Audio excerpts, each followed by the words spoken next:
hirap ng buhay, hindi na makuwang mangarap ng mga batang sina Wendell at Warren para sa kinabukasan.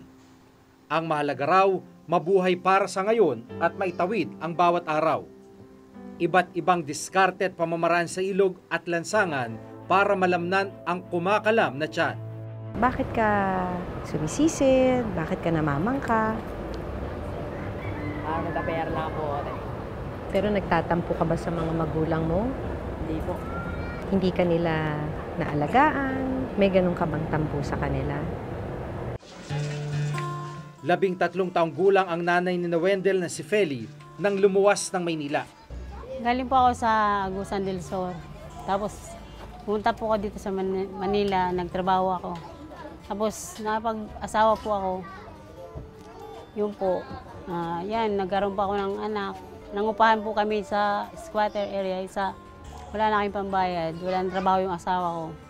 Napunta po kami sa kalsada. Tulad ng mga anak na si Warren at Wendell, hindi rin nakapagtapos ng pag-aaral si Feli. Ilang ulit na rin daw niyang pinilit na umuwi ang kanyang 2 anak. Lalo na nung nalaman niyang sumisisid at nangangalakal sila sa ilog. Natakot po ako kasi siyempre po, tubig, baho-baho po nun. Tapos sinisisid nila yung burak. Pumatalon nga raw po sila. Baka nga po pagtalon nila, mayroong may makatusok po sa kanila na matulis na bagay. Sa kabilang banda, hindi raw niya masisi ang mga anak sa desisyong kumayod sa murang edad. Dahil aminado siyang wala rin siyang kakayahan para ibigay ang kanilang pangangailangan. Kasi nakikita rin po nila na walang mga trabaho magulang nila. Kaya siguro gumagawa na rin sila ng kakabuhay po sa mga sarili nila. Natakot po ako. Tsaka parang sinisisi ko po sarili ko.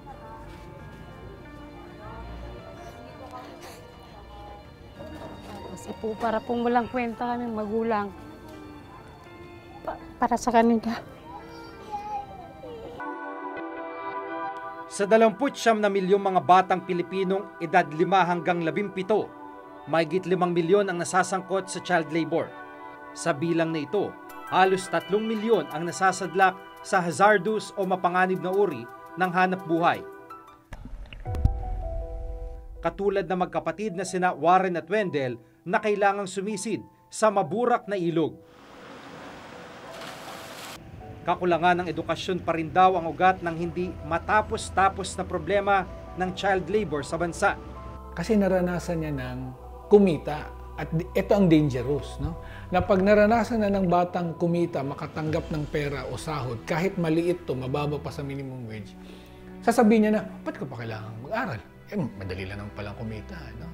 Ang hindi niya nakikita is that kung ganun lang yung kita niya, matatanggap niya na kita, kahit siya ay matanda na, that is really very small. No? Hindi yan sapat para magbigay sa kanya ng magandang buhay, lalo na kung may pamilya na siya.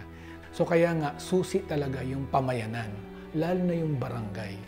Dapat sa level ng barangay, ang mga opisyal, alam nila kung may violation na nangyayari.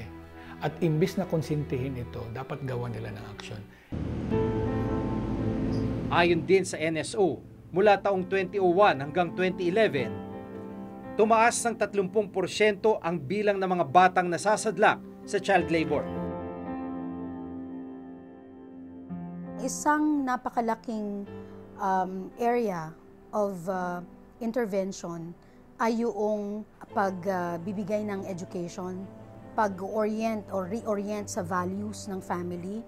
Dahil number 1 yung kanilang paniniwala na dapat nating i-prevent ay yung mga bata, no, ay kailangang magtrabaho para tulungan yung pamilya.